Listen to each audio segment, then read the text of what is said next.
Today I want to talk about some regressions of things that we could do when we are presented with problems of pain in the knee and the shoulder and in the low back. And I want you to revisit our regression model, which is our playbook on how to handle these situations. But I want to give you some specific examples of things that you could be doing and things you could be thinking. To start this off, we have a 4-step protocol.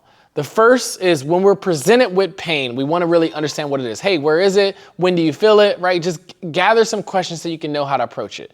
We need to first, drop the weight or intensity. Make it easier, because sometimes their form is not amazing, or it's just too hard and they're compensating. The second is to limit the range of motion. So make sure that if they're, at what point do they feel pain? Let's stop right before that point and let's build our strength from there. Third is to go into isometric. So stop right before that pain point and then hold that posture and build strengthening, because when you do an isometric, you really take away a lot of the dynamic range of motion.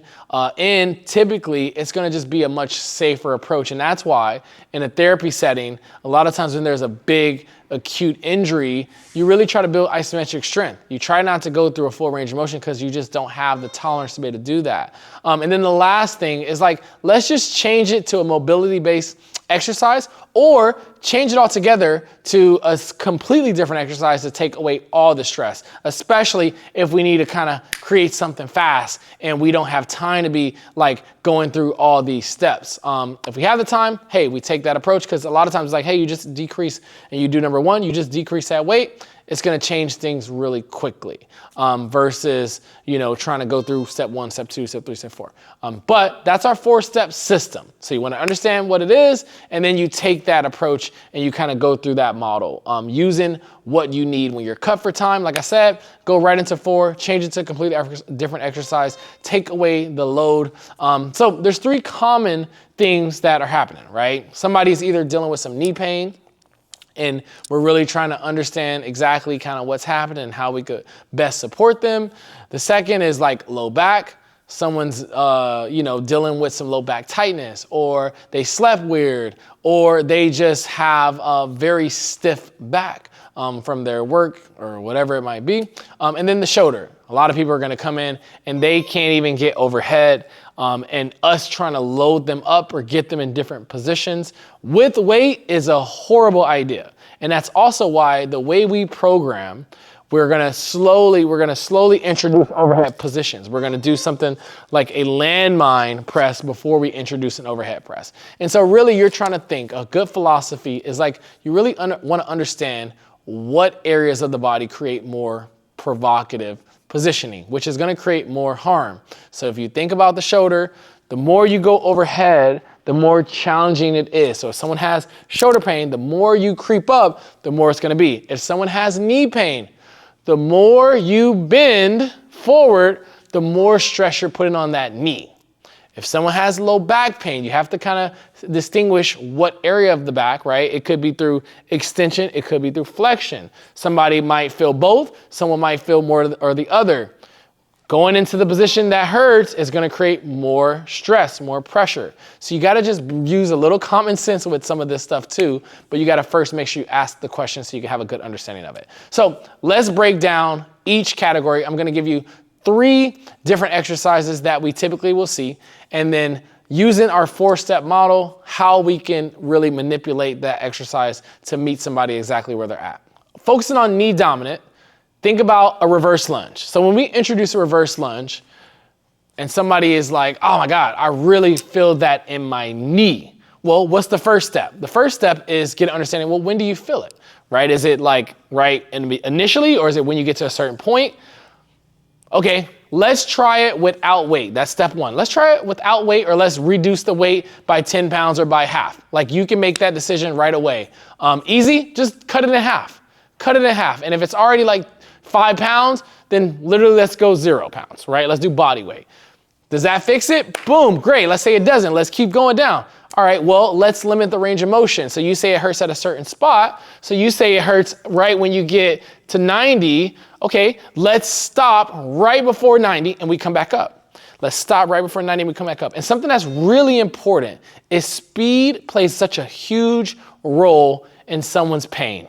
Because typically, if they're going fast, it's a recipe for disaster, because dysfunction paired with speed is like a fast route to like, what the shit?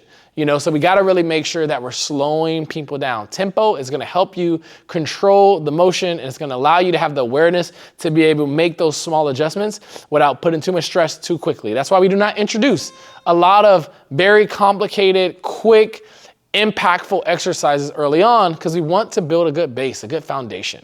And so what have we done? We've gone, we've checked load, we've decreased intensity, decreased weight. The second, we've found limited range of motion. The third, let's say like they don't have a lot of range of motion at all. And we're like, okay, hey, let's just do an isometric.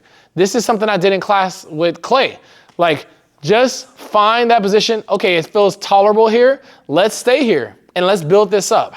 We can do 10-second holds. We can do 30-second holds. Like, you're going to just be able to program something. You can do, hey, let's do 5 10-second holds, or hey, let's do a 30-second hold. This is an easy, just throw something out there and get them to move their body and build up strength, so that way you can continue to move them through their workout, but also you're giving them something applicable, something that they can use, something they can work with that feels good. And the last thing, let's say you're just like, hey, I need something quick, and I've gone through this progression model and I just need to change this really fast. I'm short on time. Let's go mobility based, or let's go into a completely different exercise. So if it's a reverse lunge, well, we're kind of in a unilateral position. So we could do something like a seated leg lift, right? Where you come down on the ground, you just focus on your hip flexor. You have a little bit of back support. You could also do an exercise. You can change this to bilateral. Usually if someone has a reverse lunge, right? They might be better, and this is kind of different ways you can tweak this. You could also think about hinging at your hips a little bit more, because we know if we take stress away from that provocative position, we now can really make this a more hamstring and butt exercise. So it's still kind of a lunge, but it now becomes a little bit more RDL, and we're kind of hinging our hips a little bit more. And this might feel way better than, you know, that. So you have a few different options. You can do a hip flexor, you can do that reverse hinge, or you can make this a bilateral squat, because a squat might feel better because they can have a little bit more, less stress on that one area, right? Because when you're in here, it's like really stressful here. When you're here, it starts to become, it balances out. And so that's a great way you can kind of think about that. So let's talk about another exercise, squats. If it's a squat, what are ways you can do this? So, hey, figure out where does it hurt in the squat. Most people are getting on their toes too much in a squat. Some people are staying too upright and they're putting too much stress in the position that we're trying not to go. And so we want to find out where that spot is, and then we go through our 4-step. First, hey, let's drop the weight. Let's do a body weight. Show me you can do a squat to 12 inches. That's what we're trying to achieve before we really even think about adding a whole bunch of weight, depending on the person, depending on the situation. But in the beginning, we're trying to get to 12 inches, body weight with great form, no pain. Boom, now we can start moving up. Let's make sure that they obviously have good form, but let's reduce the intensity. That's the first step. Second step, hey, let's find the range of motion. So 12 inches might be too low. Hey, let's go to 15 inches. Let's go to 18 inches. Let's work the range of motion that you have. Or let's just practice a hold. So right before that pain happens, let's practice just holding that posture. Fourth, let's change this to a completely different exercise. Let's work on mobility, or let's still work on strength. You can go really a lot of different ways with this. You want to have a few things in your pocket. So a great idea is, if it's a squat, well, what can you make it? You can make it more of a hinge, right? It's still a little squatty, so there's still a little bit of knee, but it becomes kind of very more hip dominant than anything, right? So it's kind of placing load on the back side versus the front side. What's another thing you could do? Well, you could do a wall sit. That's kind of like an isometric, but it's a little bit of a different exercise as well. You also could go right, here goes a mobility exercise. You could go right down into a pels and rails 90-90. What does that look like? Well, you're gonna come down on the ground. You're gonna do both sides anyway. Set yourself up, lean into that stretch into that hip, and then practice driving the front leg down into the ground for 10, 15 seconds, and then creating a little bit more of a stretch by applying more weight, body weight to the front of that leg, and then, you know, really just taking that for a couple rounds. That's how that works, right? Well, let's say another exercise. That's our protocol, our 4-step protocol. Let's say we're doing a step up. So we know when we step up, it's gonna possibly create a little bit of discomfort, maybe, because when they step up, maybe that knee is driving too far forward. So they're like, I really feel it in my knee. Well, if they're going with weight, what's our first step? First, we got to establish, where do you feel that pain? Tell me a little bit more about it. What's happening? Is it quick and sharp? Is this something that's like nerve, which we haven't really talked a lot about that. Is it something that's sharp? That means, hey, we probably need to back off a little bit and really find a different modification. Because if it's quick and sharp, then that's something we kind of really need to address and take that more serious than we take something that's a slow and kind of chronic, or you feel it at certain parts. But if it's a step up, hey, let's reduce the height. Let's reduce the weight. You know, you can kind of find the right mix. You try one thing and then you move to the next thing. All right, range of motion. That's fixed with the height. The third thing, what is that? Isometric. Well, how can we do isometric in that position? We probably would go more into a split squat. We probably wouldn't do an isometric on a step up because that really doesn't make sense. So some of this stuff won't make sense depending on the exercise. What's the last thing we do where we can change it to a completely different exercise? We can make this a split squat hold, kind of like what we talked about. We can also make this a unilateral type exercise. So we talked about seated hip flexor liftoffs. And you'll notice like a lot of this shit starts to become like the same exercises because foundational movement is kind of boring. It's kind of the same shit. And that's the point. Like you get better by like mastery, by learning some of the basics, the fundamentals. And so when you think about that step up, it's more unilateral. So you're trying to do things that are more kind of one side versus the other, but you can really go in a lot of different routes. And so you even could go, well, let's work on abduction, right? Because just because pain is happening in the knee, it could be compensating patterns. So we could literally just go for some of these where we're standing up tall, maybe we got a band on our hips and we're working there. We can even do something called an NT loop reverse walk. Now that's going like a whole different exercise, but it's training your quads a little bit and it's putting some pressure on your glutes. So you put that NT loop band on your, on the back of your ankles and you're holding that squat position and you're taking 4 steps back. This is an exercise in our series.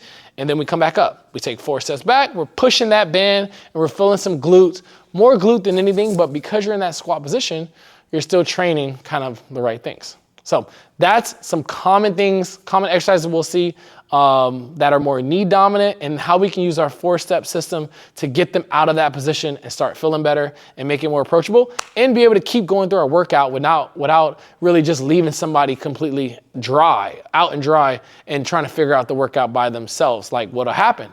Because if you don't figure this out quickly and you get stuck trying to help somebody work through a situation, you then leave everybody else out of the mix. They don't get the support. They don't get the, the care and the challenge that they need. So we got to be quick. We got to be sharp with these things. So that way we continue to move through that workout and give someone a great experience. When we're talking about low back, there's some common exercises we're going to go through. Let's talk about the RDL. So when you're doing an RDL, right, people need to practice bending at their hips. Sometimes they're going to feel it in their back. What is typically happening? Well, maybe they're not hinging at their hips back far enough. Maybe they're moving through their spine. So you really want to first get technique down pat.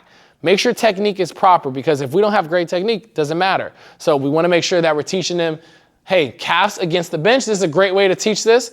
And then you come down. We typically are going to introduce an RDL or a hinge with the sandbag and at the upper body or at the chest. So we're really creating some tension with the upper body, and then we're creating that kind of hingy movement. So what's our 4-step protocol? Well, first, we got to establish kind of, where do you feel it? What's happening? Let me see it. Let me hear about it. Can we change intensity? Is it weighted? Hey, throw the weight away. Show me you can do this with good form.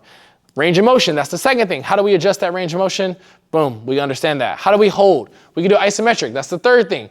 We can get here and hold that posture. We can even do this with weight. We can hold our posture. One thing that I'm noticing with a lot of RDLs, when we do them from the front, that's why I like dumbbells a little bit better than barbells. When we do them from the front, it's very likely somebody can round forward. So I really like this coming from the side, because at the side, it's better for them to keep the weight close to their body, so they're always using their hamstrings and their butt, and it's less likely that they're going to let that weight get far away from them and put that strain on their low back. So we want to make sure all those regular things are happening consistently. What's our fourth thing? Well, we can change this exercise completely. If they're feeling their low back, hey, maybe we throw them down on the ground and we do a glute bridge, right? Or maybe we give them a point on the wall, and the same exercise, but you can get them point on the wall and they tap their booty on the wall and they kind of work from there. I like the bench more than anything because it keeps their positioning where they're not bending their knees too much and they can really practice that hinge. But we can do a glute bridge. We can do seated, kind of good morning style, where we're just practicing a bend and we're getting more hips. We're opening up the hips, so we're feeling that stretch, and we're allowing ourselves to get deeper into the hamstring. And so that'll be how we approach the RDL. Now, how do we approach the deadlift? The deadlift is a little bit more dynamic because it starts as the RDL, or it starts at the bottom, but it looks like an RDL, but then there's a little bit of there's some squat mechanics with it. Well, what are common reasons that somebody's gonna feel in their low back? Well, they're probably the weight is too far in front of them. They're not putting it directly right underneath them, which you want to have that kettlebell handle in line with the curve of your shoe. It really needs to be directly underneath you. If they get it out in front of them, they're going to feel in their low back. You want to make sure they're not jerking it up too fast. Remember, slow is the key when it comes to a lot of these exercises. So after we establish good form, we see kind of where they're feeling it at. We can then start to kind of change it. We can regress it. Number one, we regress that intensity. Make sure that it's not too heavy. Make it easier so they can do it well. Let's figure out, can we limit range of motion? You know what limit range of motion means? If they can't get to the bottom position and have a flat back, elevate them on some yoga blocks. So literally you put a yoga block right underneath that weight. You know, let's say this is a yoga block, whatever. It's a plate. Maybe you can see it in the camera. Get their ass right over top of it. You can put the corner of a plyo box. You can do so many things. Stick your butt back, get into that squat pattern, and then come up. This makes it a lot different, right? Even if it was there, this makes this a lot easier than going all the way down. And it's also why we introduce trap bar deadlifts before we introduce sumo deadlifts, before we introduce conventional deadlifts, because each progression creates a more challenging posture. And so we really want to hone in and make sure that they learn how to do those things before we keep progressing it further, right? What can we do to completely change the exercise? Well, this is our fourth step. Our third step is isometric. We can just practice, hey, get down to the position. I do this so much with deadlifts, especially when I introduce trap bar or sumo and they're just really struggling with the posture. Just show me you can hold it. Like I don't even want you to do anything with it. I want you to get down and hold the posture. I want you to hold it for 5 seconds and do 5 times, right? You can do 3 10s. You can play with it and have some fun. But you want to make sure that they can show you and prove to you that they know what they're doing and they can activate the right muscles, right? You want to feel in your butt. You don't want to feel it just in your back. You want to make sure you feel your legs. And if they do it right and they get into that posture, they're going to feel their legs a lot. You know, it's a challenging exercise just holding it. And so what can we do to just completely change it? Well, let's just go to a glute bridge, right? A lot of our regressions go right back to like kind of the same stuff. Let's go to a glute bridge. Let's go seated and let's do that good morning again. Let's do that seated good morning, right? So we can kind of continue to work those muscles, because if we work those muscles and we build strength in our hamstrings and our butt, and then we'll start to create a better connection to that. And that fourth step is really we just saying, hey, we need to get out of this position because none of these things are working and it's becoming too challenging to coach this. I like to think if you kind of do 2 corrections and those things don't work, go to number 4. Like literally skip and go to 4 and get out of that posture. What's our last exercise? Our last exercise is a bent over row. So this is a continuation of the RDL, but now we're working our upper back. When somebody starts this, they need to keep all the same principles. They need to keep the weight close to their legs. They're going to hinge at their hips. They're going to make sure they feel their hamstring. Common mistake is people are upright and they're rowing to their fucking shoulders. They're not using their back muscles because we want to see them first get into posture and then retract their shoulder blades. So just good technique can fix a lot of things. And so what I like to do when I introduce a bent over row is I say, hey, get into the posture. Don't even have the weight. Imagine you have the weight. Get into the posture. You feel your hamstring. Perfect. That's where you want to be. Now pull that weight up and squeeze your upper back. I'm going to put my fingers right on your spine and I want you to pinch my fingers with your shoulder blades. Squeeze, right? And so that could fix a lot of things. Well, what can we do differently? The first, we need to figure out when do you feel the pain? At what area? Usually it's going to be there like when they get to the bottom anyway. Second, we need to see kind of the range of motion. Like, are they going further out than they need to? Because sometimes that happens, right? Because the further away you go, the more strain you're putting on your low back. We also could make sure, so the range of motion one is one that's we're moving to number 3. Number 3, the isometric, where you can just practice the hold. Hey, let's get some lighter weights. Let's practice just holding this posture and let's see you build that position so that way you're feeling really good about it and you're building your confidence up. And then the last thing, let's just change it completely. What's our main priority? Well, our main priority is we're no longer working on legs. We're now working on upper back, upper body.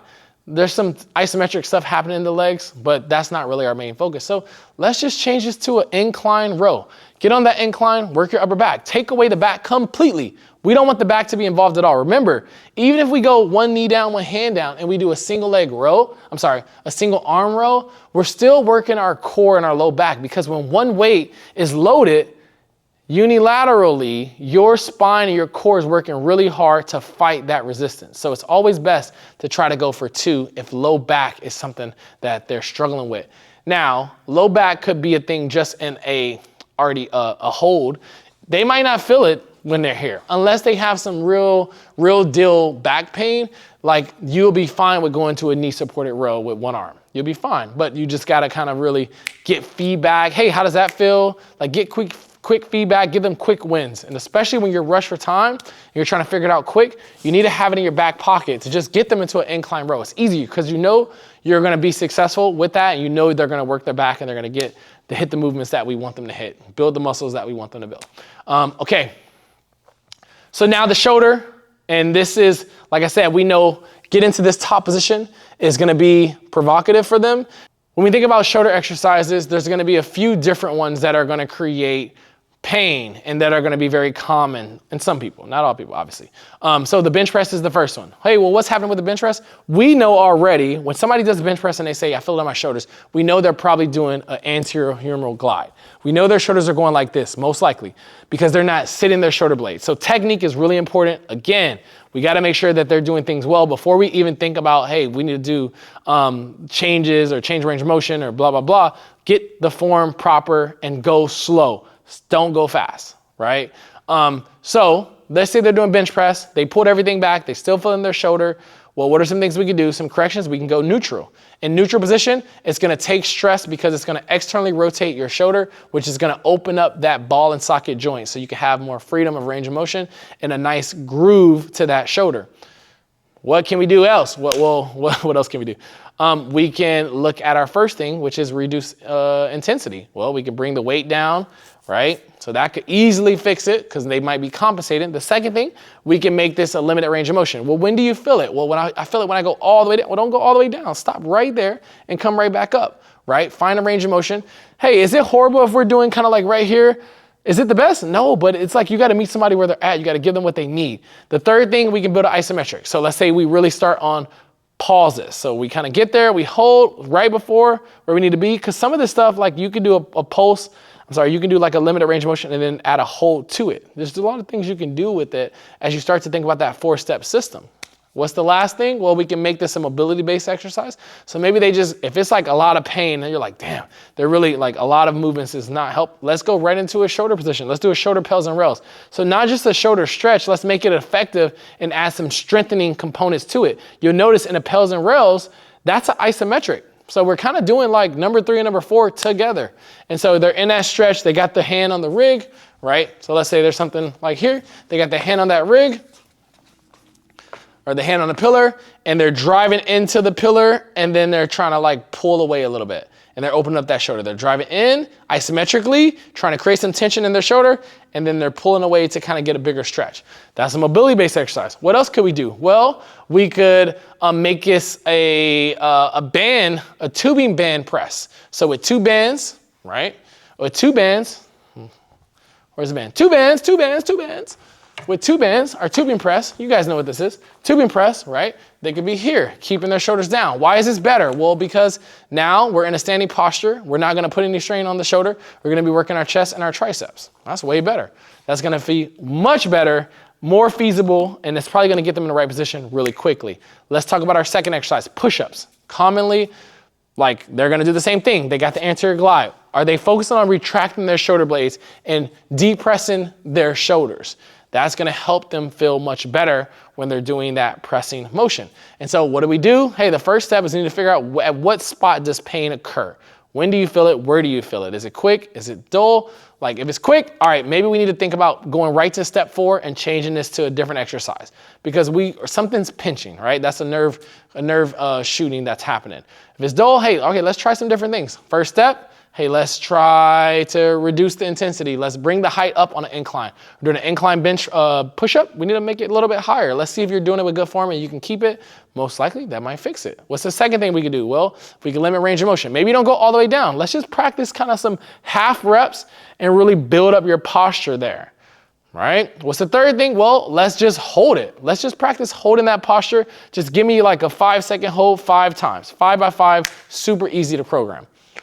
Last thing, let's change it to a completely different exercise. Well, let's do some internal rotations with the tubing band. Let's do external. Or let's just go to the band and do a press so we still can get some strengthening component with that exercise so it's not just mobility. You can kind of play it by ear. Look at the rest of the program to make sure you can kind of, find the right mix for it. Because they might have a shoulder internal external rotation already in their program if they're coming with shoulder injury. It just depends. And so you got to kind of think about the context and use a little of your, just skills to kind of figure out the best approach and best exercise. But there's some great ideas for us. The last thing, dumbbell overhead press. So this is like oh my God. This is very provocative. This is somebody we don't know has shoulder pain and they're feeling it today. Well, what are things they can do? Well, maybe they could do a neutral. That could definitely change it. Let's make sure they have good posture. Let's make sure they're not doing one of these, because sometimes people press it out here. And it's like, hey, I want you to get up here, because why? When you stack your joints, you protect your joints. And so it's really important to make sure people are doing things with great form. Let's figure out first what, why, where, how do you feel the pain? What's happening? Tell me more about it. Like, give me the information, boom, boom, boom, right? What's our first step? Well, let's make sure that we reduce the intensity. Let's reduce the weight, drop it down, boom. Second thing, well, when do you feel it? Do you feel it all the way up here? Okay, range of motion, this is important. Range of motion means we need to reduce range of motion and go here. What's an exercise that we do? Well, we can do a landmine shoulder press. We can also do an incline press. We're kind of going, what you'll notice is with the shoulder press, the range of motion changes the number 2 and number 4 of our 4-step protocol. It's almost kind of very similar, because now we have to change the exercise because there's not a lot of things here like overhead that will be a good substitution. Maybe we go here, but that's still, that's going to number 4. Because you can't really do like half a rep. Now, you could say at some point, when I go further down, I feel it, but it's very unlikely. And that's why each situation is slightly different, but our 4-step protocol still works for regressing any type of pain or injury. And so our second thing, range of motion, we talked about that. Our third thing, isometric. How can we do it isometric? Well, we could practice a loaded carry. Just a loaded carry holding in that way. Sometimes we do this where we hold one down, we hold one up, and we do a lap. We go down and back. And then we switch hands, we go down and back. That's something we could do, definitely, right? What's the fourth thing? Well, we change it to a completely different exercise. We talked about doing a landmine shoulder press, because when we go here, it's way better than here. We're trying to get out of that provocative position, because that's gonna be the most painful position. It's the most challenging position to create. And what else could you do? Well, we could go back to some of the exercises we already talked about. We could do internal, external rotation with the band. We can do a tubing press with the band. We can, do lateral raises, because now that we're focusing on shoulder, right? So I'll backtrack a little bit. When I said do a press, that was probably not a great exercise, because think about what muscles you're trying to target. With a shoulder press, you're trying to get more shoulders. So doing a chest press wouldn't be a great idea. Not bad, but not a great idea, because you're now losing some of the benefit of the shoulders that we're trying to develop. So we can go lateral raise. This is a little bit better than all the way up here, right? It's kind of the same plane as a press. We also could do, we said internal, external rotations.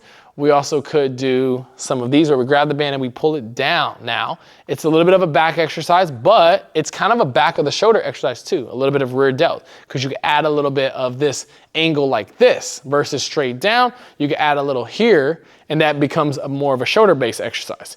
And so what you'll notice is this 4-step protocol of going through that funnel and just getting really good at it is gonna help you be able to articulate yourself very quickly with confidence and be able to get somebody in a good position, especially when they have some pain, which could be a very frustrating time for someone. So you just gotta remember, put yourself in their shoes and recognize damn, okay, they still wanna work out, they still wanna train, but we need to put them in a great position so they can continue to move in the right direction and they continue to get results. And so hopefully this helps, and I'll see you guys soon.